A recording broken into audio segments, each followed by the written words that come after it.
Bonjour à toutes, bonjour à tous. Aujourd'hui, nouveau cours de quatrième et on va, pendant ce cours, s'intéresser au fonctionnement d'un nouveau procédé qui va permettre, lors de la révolution industrielle, aux entreprises de fonctionner en accumulant des capitaux, c'est-à-dire en réalité des sommes d'argent, des matériaux, des bâtiments, des matières premières, des machines, que une personne seule n'est pas en mesure d'acheter. Ce système, justement basé sur le capital, va s'appeler le capitalisme et c'est le système de la grande majorité, et même de pratiquement toutes les démocraties actuelles, démocraties occidentales, que ce soit en Europe, aux États-Unis, etc. Les systèmes sont dits capitalistes. Ils sont donc basés sur un concept qu'on va étudier aujourd'hui, le capital, mêlé à un autre concept, le concept de travail.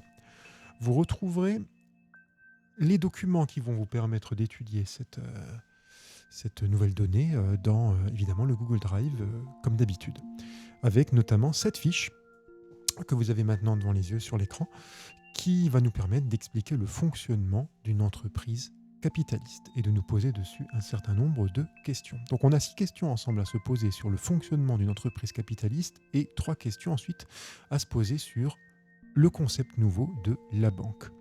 Pour bien comprendre ce que c'est qu'une entreprise capitaliste, il faut déjà revoir le concept d'une entreprise, c'est-à-dire d'un ensemble d'usines qui a aussi besoin de fonctionner.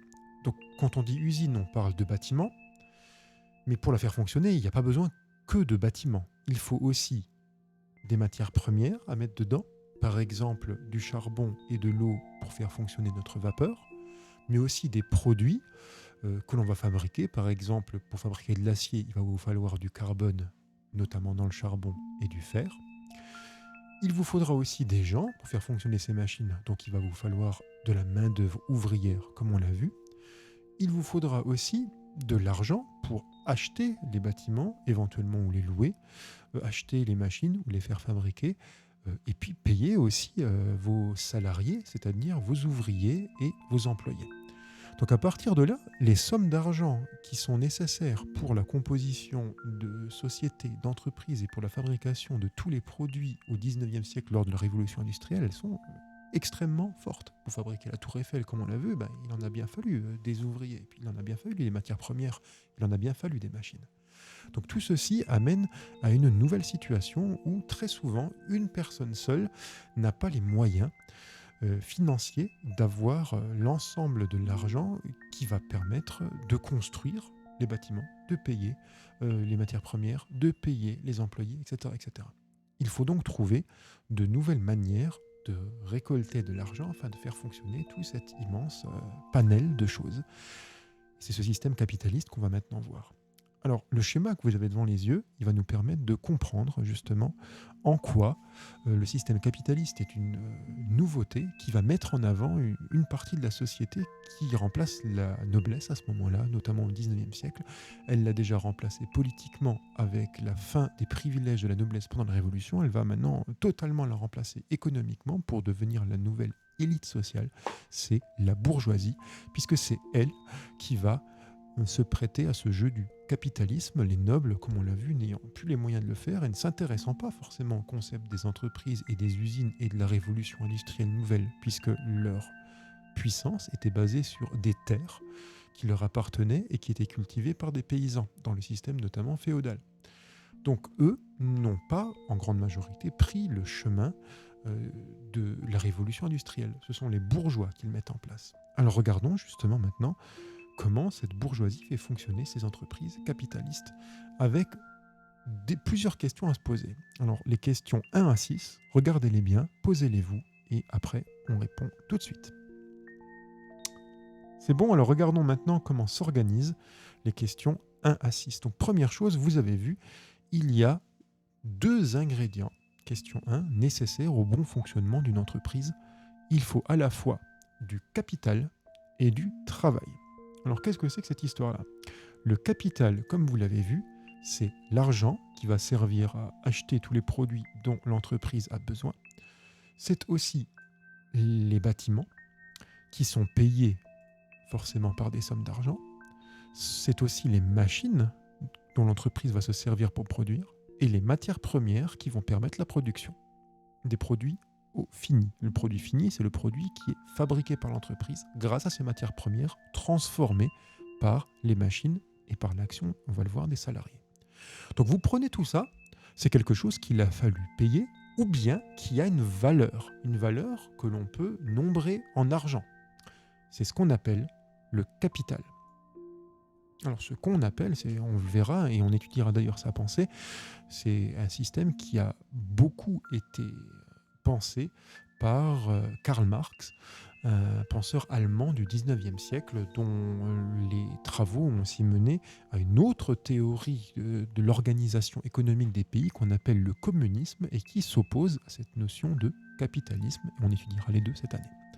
Donc l'argent, les bâtiments, les machines, les matières premières, tout ça, c'est ce qu'on appelle le capital. Du nom d'ailleurs d'un des livres de Marx qui s'appelle tout bêtement Le Capital et qui explique cette notion. Mais si vous avez du capital, vous n'avez encore rien fabriqué. Il va bien falloir que des gens transforment ces matières premières en utilisant les machines dans le cadre des bâtiments payés avec l'argent du capital. Ces gens, c'est les ouvriers. Eux, ils fournissent du travail. Ouvriers, employés, ingénieurs, tous fournissent du travail. Donc vous avez deux notions de base, deux ingrédients nécessaires au bon fonctionnement d'une entreprise, tel que Marx l'a théorisé, le capital, qui est composé de ce que l'entreprise possède, de ses matières premières et de son argent, et le travail, qui est le fruit de l'action des humains qui travaillent dans cette entreprise. Donc, capital plus travail, on peut se le marquer. Donc, deux ingrédients, le capital plus le travail.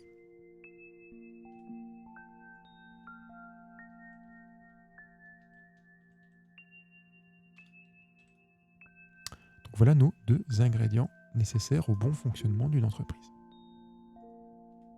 Le capital et le travail. Vous l'avez vu, question 2, c'est très simple concernant le travail. Qui fournit le travail à l'entreprise et en échange de quoi ? On l'a vu, ce sont les employés, notamment à l'époque beaucoup d'ouvriers. On le verra, il y a aussi des ingénieurs. Ces ouvriers, le travail, ils le fournissent, mais pas pour rien, contre des salaires. Il va falloir les payer en échange de leur travail. Donc, qui fournit le travail à l'entreprise ? Vous avez des ouvriers. Décidément, je fais beaucoup de fautes de frappe aujourd'hui. Des ouvriers. Et en échange de quoi ? D'un salaire. Ce sont donc dit des salariés. Ils travaillent en échange d'un salaire. Donc les ouvriers travaillent en échange d'un salaire. Maintenant, pour avoir ce capital qui va lui permettre de produire et d'être manipulé par les ouvriers, comment l'entreprise peut avoir autant de choses qui vont lui coûter aussi cher si une personne seule, un bourgeois seul, n'a pas les moyens de l'acheter ? Dans une petite entreprise, vous pouvez très bien avoir un bourgeois seul, riche, qui paye l'ensemble du capital. Encore aujourd'hui, c'est possible. Mais dans les plus grandes sociétés qui vont se créer, impossible qu'un même un bourgeois très très riche ait l'ensemble de l'argent qui permette le fonctionnement de ce capital. Il va donc falloir trouver des moyens de récupérer assez d'argent pour avoir les bâtiments, les machines, les matières premières et évidemment le salaire des ouvriers. Donc, il va falloir fournir à l'entreprise du capital. Regardez bien le schéma. Qui fournit à l'entreprise le capital ? Alors, vous l'avez vu, il y a deux moyens de fournir du capital. Premier moyen, les banques peuvent prêter de l'argent. En échange de quoi une banque prête-t-elle de l'argent ? En échange d'un remboursement de cet argent à la banque. Mais la banque est aussi une entreprise qui a aussi des salariés et qui a aussi du capital. elle a donc besoin, elle aussi, dans cette logique capitaliste, de gagner de l'argent. Elle va donc vous demander de rembourser plus qu'elle vous a prêté. C'est ce qu'on appelle le prêt avec intérêt. La banque va donc donner une partie supplémentaire que vous allez avoir à payer. Par exemple, elle vous prête 1000 euros, etc. Aujourd'hui, vous ne lui rembourserez pas 1000 euros, mais plus. Et ce surplus est appelé les intérêts. Donc, première manière d'avoir de l'argent pour créer le capital d'une entreprise, emprunter de l'argent à la banque en lui remboursant le prêt avec les intérêts. C'est la question 4. Donc, qui peut prêter de l'argent à l'entreprise pour monter son capital? C'est la banque. Elle fait un prêt avec les intérêts.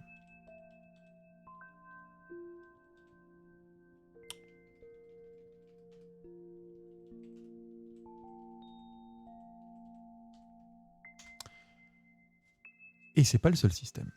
Comme vous l'avez vu, il y a une deuxième catégorie de personnes sur ce schéma qui donnent, regardez les flèches, le capital à l'entreprise.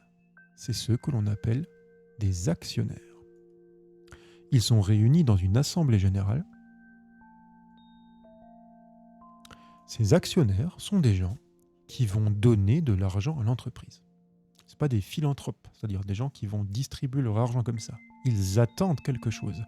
Ils attendent de récupérer leur argent ou peut-être plus. Regardez bien, le schéma vous le montre. Ils attendent le retour de quelque chose qu'on appelle des bénéfices. Les bénéfices, c'est l'argent gagné par l'entreprise en plus de ce qu'elle a dépensé quand elle a payé pour son capital et qu'elle a payé pour ses salaires. C'est le surplus.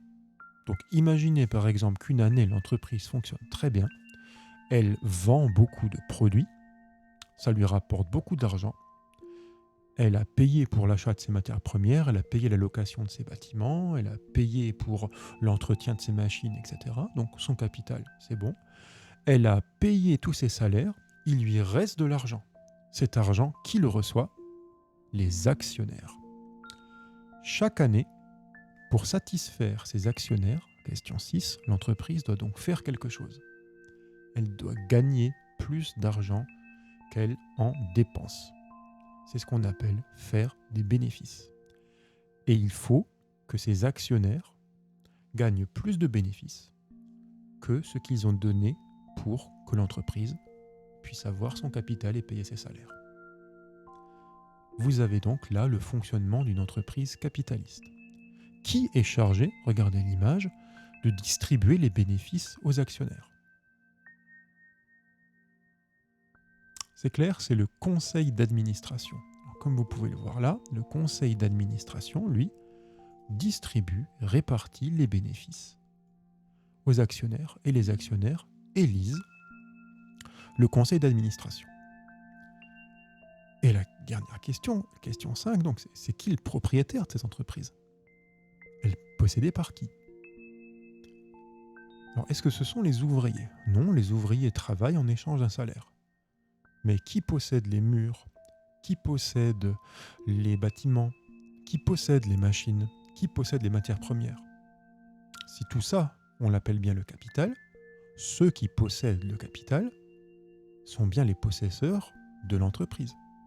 Il s'agit donc des actionnaires. Les actionnaires sont les propriétaires d'une entreprise capitaliste et, dans ce cadre-là, ils peuvent d'ailleurs élire le conseil d'administration. Donc vous avez le président directeur général de l'entreprise qui va être élu par les actionnaires. Et chaque année, les actionnaires vont lui demander quelque chose. Ils vont lui dire, est-ce qu'on gagne des bénéfices? Parce que nous, ce qu'on veut, comme on a donné de l'argent à l'entreprise pour qu'elle puisse acheter son capital, c'est qu'on veut récupérer plus d'argent grâce aux bénéfices que ce qu'on a au départ donné. Chaque actionnaire, pour ça, possède une ou plusieurs actions. On verra exactement ce que c'est. En gros, retenez pour l'instant que c'est des sortes de papiers qui lui donnent un titre de possession en tant que propriétaire d'une petite partie de l'entreprise, en échange d'une somme d'argent. Cette somme d'argent, c'est celle qui permet d'alimenter le capital. Et cette action lui donne le droit à un pourcentage chaque année des bénéfices de l'entreprise. Donc voilà comment fonctionne le système capitaliste et c'est toujours le cas aujourd'hui. Dans le système capitaliste, fournit à l'entreprise le capital, les actionnaires, en achetant des actions dans ce qu'on appelle les bourses, comme la bourse de Paris. En échange de quoi fournissent-ils ce capital ? Donc les actionnaires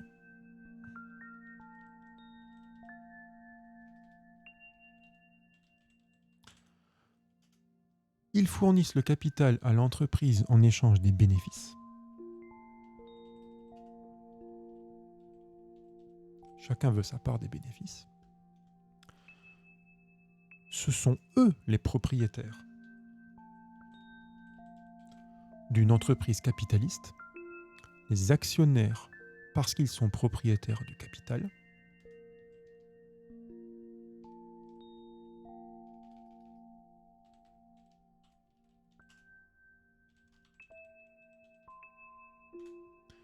Et tous les ans, pour satisfaire ces actionnaires, l'entreprise doit faire des bénéfices.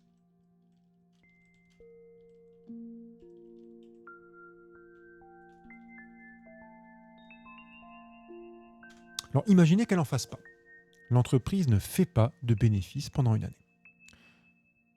Les actionnaires qui possèdent le capital veulent absolument, eux, récupérer plus que ce qu'ils ont donné. Donc nos actionnaires veulent absolument leur part des bénéfices. Qu'est-ce qui pourrait être fait par l'entreprise pour avoir des bénéfices l'année suivante ? Elle ne vend pas assez, il y a un problème. Elle va devoir baisser ses coûts. Dans le système capitaliste, c'est comme ça que ça fonctionne. Donc qu'est-ce qui peut être baissé ? Regardez bien le schéma. Qu'est-ce qui peut être baissé comme coût si vous voulez qu'une entreprise capitaliste verse moins d'argent que le capital, que les bénéfices qu'elle fait pour refaire des bénéfices l'année suivante. Je m'exprime mal, donc je reprends ma question. Comment voulez-vous qu'une entreprise fasse des bénéfices chaque année si elle a trop à payer par rapport à ce qu'elle vend ? Donc si elle ne vend pas assez pour payer tout ce qu'elle a besoin de payer chaque année, elle ne peut pas dégager de bénéfices et les actionnaires sont mécontents. Comment lui faire alors dégager des bénéfices si elle ne vend pas assez ? Il faut qu'elle verse moins d'argent. Regardez le schéma. À qui pourrait-elle verser moins d'argent ? Eh bien oui, elle pourrait verser moins de salaire. Donc en fait, par exemple, en licenciant des ouvriers. Donc c'est pour ça qu'aujourd'hui, certaines entreprises capitalistes, dans le système capitaliste, licencient. Très souvent parce que l'entreprise perd de l'argent, qu'il lui faut donc baisser sa masse salariale, ou bien vendre des bâtiments, vendre des machines, etc., afin notamment de satisfaire ses actionnaires qui, eux, veulent un retour à une position bénéficiaire, veulent récupérer chaque année des bénéfices qui ne peuvent être faits que si l'entreprise gagne plus d'argent qu'elle en dépense. C'est ça le système capitaliste. Donc ce système capitaliste, il peut avoir, dans certaines conditions, comme conséquence, le chômage. Puisque on va avoir des ouvriers qui vont devoir quitter l'entreprise, qui va les licencier, afin de baisser la masse salariale, que l'entreprise ait moins d'argent à payer. De la même manière, dans le système capitaliste, vous pouvez, au 19e siècle, ça s'est vu, avoir des baisses de salaire. À l'époque, l'État comme c'était nouveau, n'avait pas encore mis en place des lois pour empêcher notamment ces baisses de salaire d'exister. Et on le verra, le mode de vie et le niveau de vie des ouvriers est très bas. Il n'y a pas encore de code du travail qui encadrerait les relations entre les patrons d'entreprise, notamment les actionnaires, donc ce monde bourgeois, et le monde ouvrier des salariés qui y travaillent.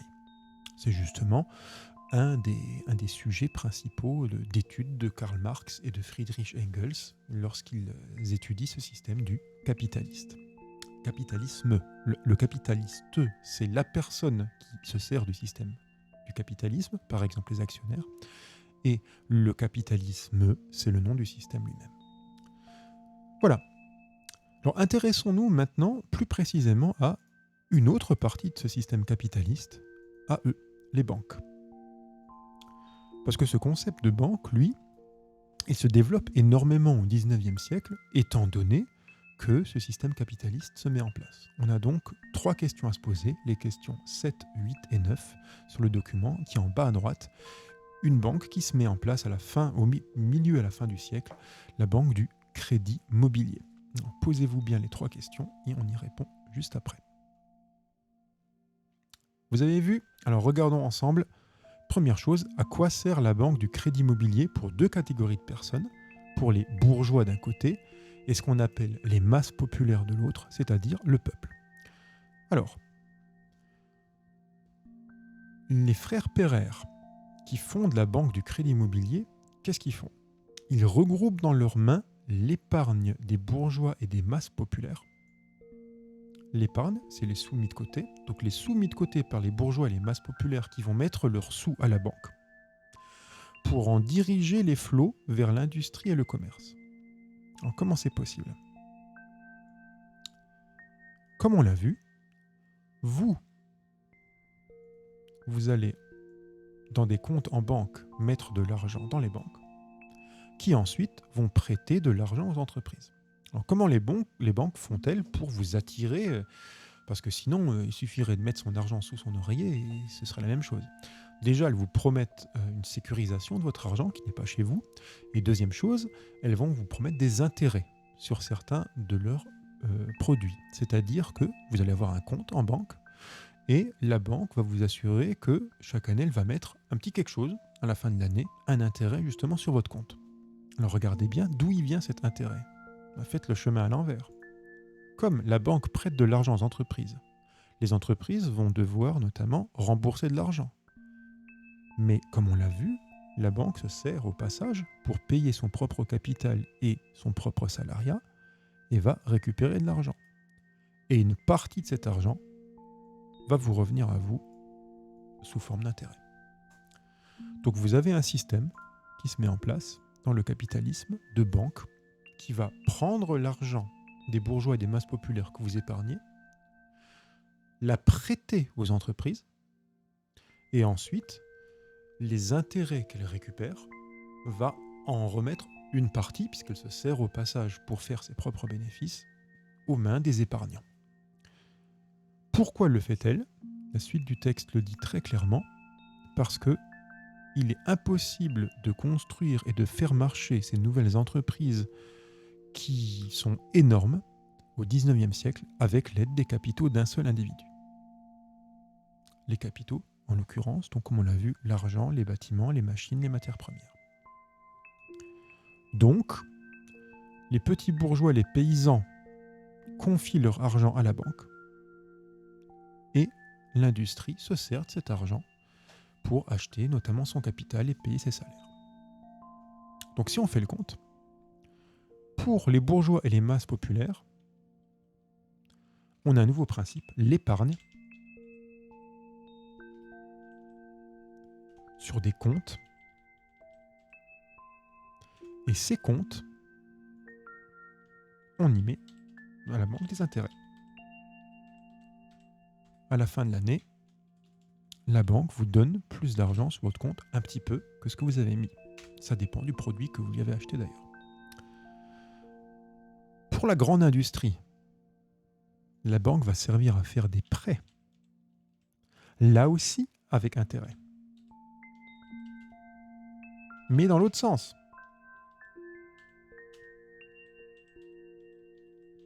Ces intérêts sont à rembourser.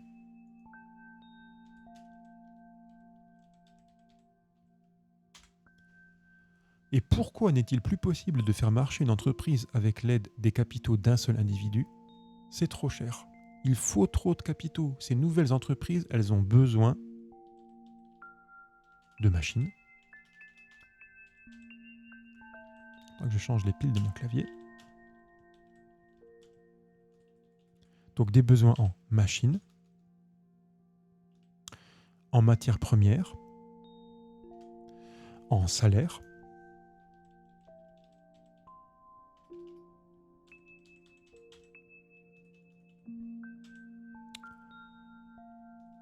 tout ça, hein, rappelez-vous, c'est ce qu'on appelle le capital.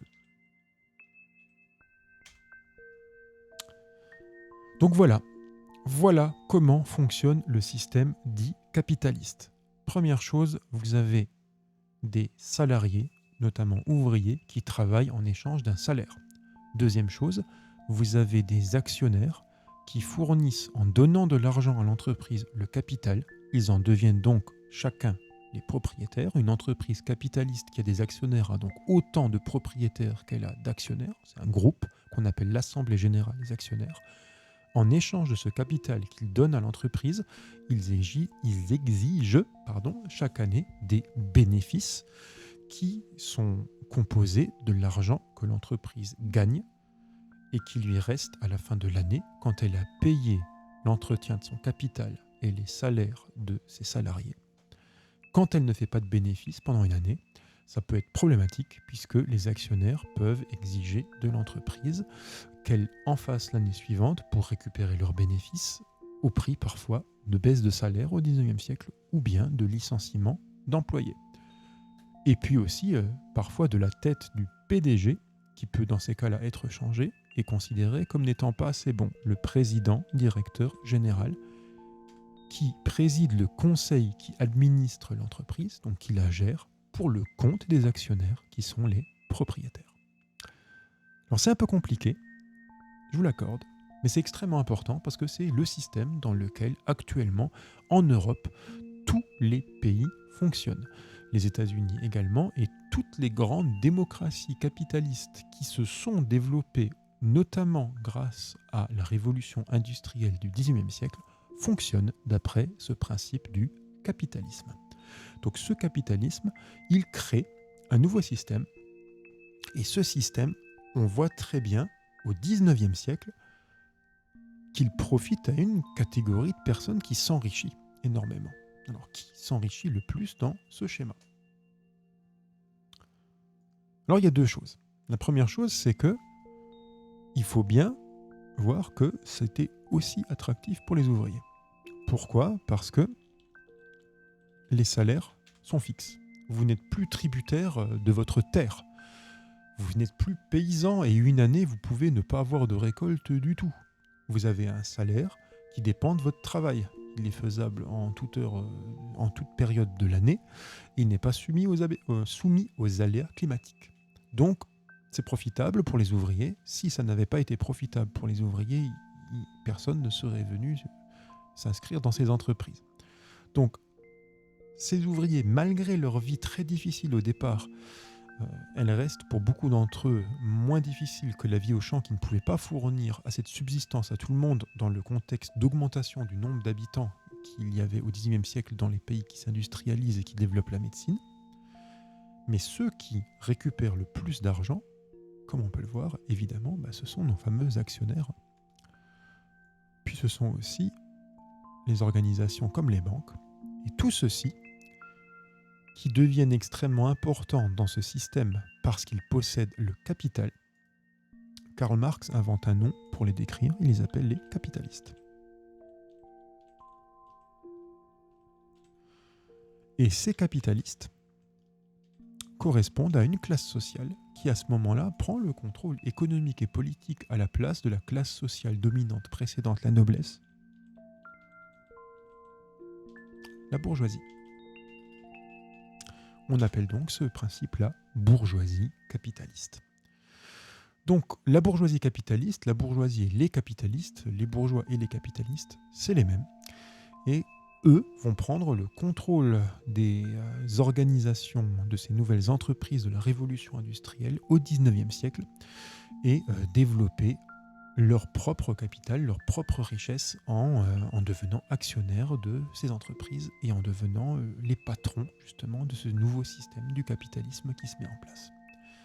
Alors on verra dans un deuxième temps que Karl Marx invente un autre système, le système dit du communisme, qui ne réussit pas vraiment à s'implanter Au XIXe siècle, il s'implantera malheureusement transformé aussi, transformé dans un communisme dictatorial par l'URSS notamment, Lénine puis Staline, que vous étudierez eux en détail l'an prochain. Et ce système du communisme, aujourd'hui, n'est plus qu'un système très minoritaire dans le monde, puisque seule, notamment la Chine, se déclare officiellement communiste, même si elle a beaucoup agrémenté son communisme d'un capitalisme assez forcené. La Corée du Nord se déclare aussi communiste, Cuba. Donc assez peu de pays au final par rapport aux démocraties libérales, capitalistes, occidentales, notamment européennes et nord-américaines. Voilà, donc au XIXe siècle, vous voyez un vrai changement, un changement social que l'on étudiera, puisqu'on va étudier ensemble comment se développe cette nouvelle catégorie sociale de la bourgeoisie. Et ce changement social, il est aussi lié à un changement politico-économique. Et on voit très bien que nous avons donc deux catégories qui se mettent en place. Les ouvriers, salariés, travaillant contre un salaire, et les bourgeois capitalistes, profitant grâce aux bénéfices de leur possession du capital. Donc ces deux catégories, évidemment, nous allons les étudier par la suite, après notre étude, la prochaine fois, de l'organisation notamment des transports et de la révolution des transports. Donc on en a pratiquement terminé de notre étude de la révolution industrielle en tant que nouveau principe d'organisation économique. On va s'intéresser ensuite au développement social qui est lié à tout ça. Voilà. Mais ça, c'est pour notre prochain cours. Il est largement temps de vous quitter sur ces notions de capitalisme. C'était bien assez compliqué comme ça. N'oubliez pas que vous avez évidemment différents documents vidéo à voir dans la description sur ce point. Et puis que vous avez dans votre Google Drive de 4e les exercices que nous avons faits ensemble. Sur ce, je vous souhaite de vous porter bien.